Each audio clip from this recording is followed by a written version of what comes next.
اللہ اللہ اللہ اللہ۔ موت کا خوف کیسے ختم؟ اصل میں خوف جو ہے نا، یہ اب بڑھتا جا رہا ہے۔ آج کوئی بھی بندہ مرنا نہیں چاہتا، چاہے اس کی عمر کتنی ہو گئی ہو، اب وہ جانے کو تیار نہیں ہے یہاں سے۔ جبکہ موت تو ہمارے ساتھ ساتھ چل رہی ہوتی ہے، جب ہم پیدا ہوتے ہیں تو موت بھی ساتھ ساتھ چل رہی ہوتی ہے۔ بچپن جاتا ہے تو بچپن کی موت ہو جاتی ہے، جوانی گزری، جوانی کی موت ہو گئی۔ چیزیں تو ساتھ ساتھ چل رہی ہوتی ہیں، کوئی عزیز چلا گیا تو عزیزوں کی موت ہو گئی۔ دیکھیں، موت کو پہلے سمجھیں کہ موت ہے کیا۔ اگر خوف ختم کرنا ہے تو اس کو سمجھنا بڑا ضروری ہے۔ دیکھیے، جسم اور روح کے رشتے کا نام کیا ہے؟ زندگی ہے۔ ان دونوں کے ملاپ کا نام کیا ہے؟ زندگی ہے۔ اور جسم اور روح کے جدا ہونے کا نام کیا ہے؟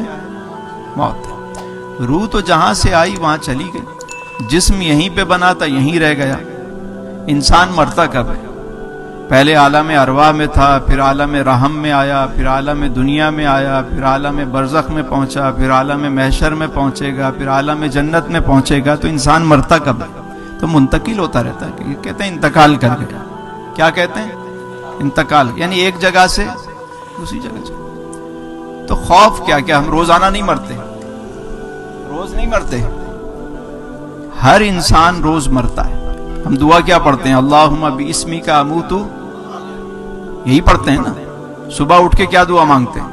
الحمدللہ الذی احیانا بعد ما اماتنا والیہ النشور۔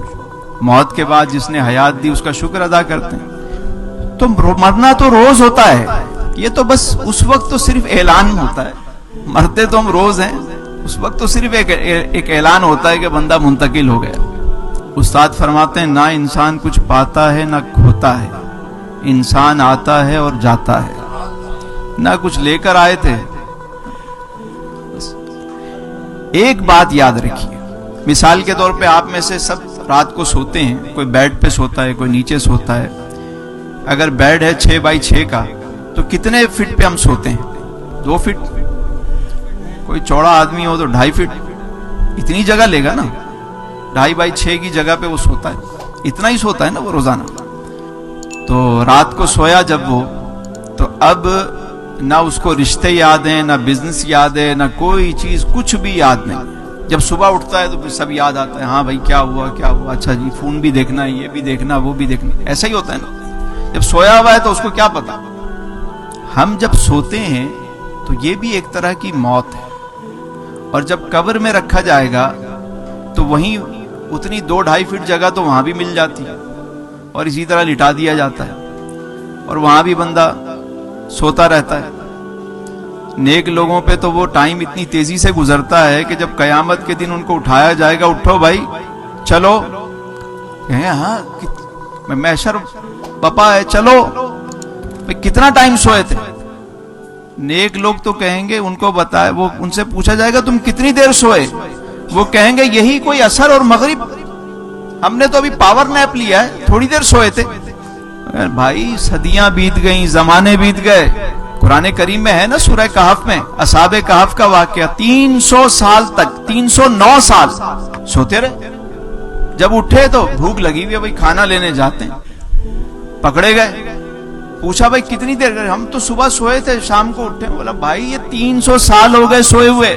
تو اللہ نے بتایا کہ گھبراؤ نہیں، بس یہ یاد رکھیں کہ جتنے دن یہاں رہنا ہے، اگر اچھے اعمال سے دوستی رکھی، آپ نے اچھے ماحول سے دوستی رکھی، اچھے لوگوں سے سنگت رکھی، تو پھر آپ کی قبر بھی جو ہے وہ نور علی نور ہوگی، جنت کا باغ ہوگی، جنتی اوڑھنا بچھونا ہوگا، جنت کی کھڑکی کھلی بھی ہوگی، جنتی لباس پہنایا جائے گا۔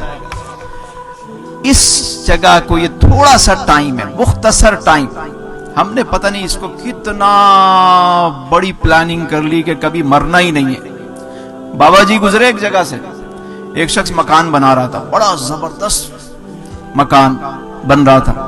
بابا جی نے اس کو دیکھا تو مسکرانے لگے۔ وہ کہنے لگا، بابا جی دیکھو کبھی ایسا دیکھا ہے؟ دیکھا؟ اس کی آپ لوکیشن دیکھیں، اس کا ایلیویشن دیکھیں، کبھی ایسا گھر دیکھا ہے؟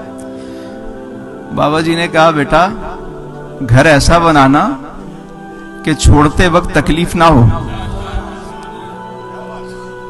گھر ایسا بنانا چھوڑتے وقت تکلیف نہ ہو۔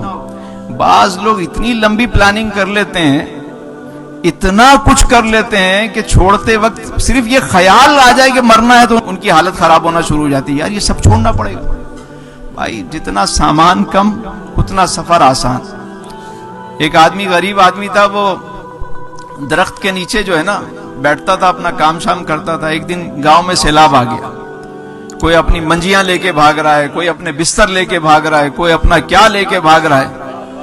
وہ اٹھا، اپنی گٹھڑی کو لپیٹا، اوپر درخت پہ چڑھ کے بیٹھ گیا۔ اب سب کو دیکھ رہا ہے، کوئی کتنا سامان کھینچ رہا ہے، کوئی بھینسیں کھینچ رہا ہے، کوئی چیزیں کھینچ رہا ہے، کوئی اتنا سامان چلا نہیں جا رہا۔ تو اس سے کسی نے بولا ابے سیلاب آ گیا تو بھی بھاگ۔ اس نے کہا آج تے غریبی دی چس آئی ہے، آج تک غریبی دی چس آئی ہے، آج تو مزہ آیا غریبی کا، نہ کوئی سامان ہے، نہ کوئی حساب ہے، نہ کتاب ہے۔ بھائی جب سارے نکلے، جب آخری رہ جائے گا میں بھی بھاگ لوں گا۔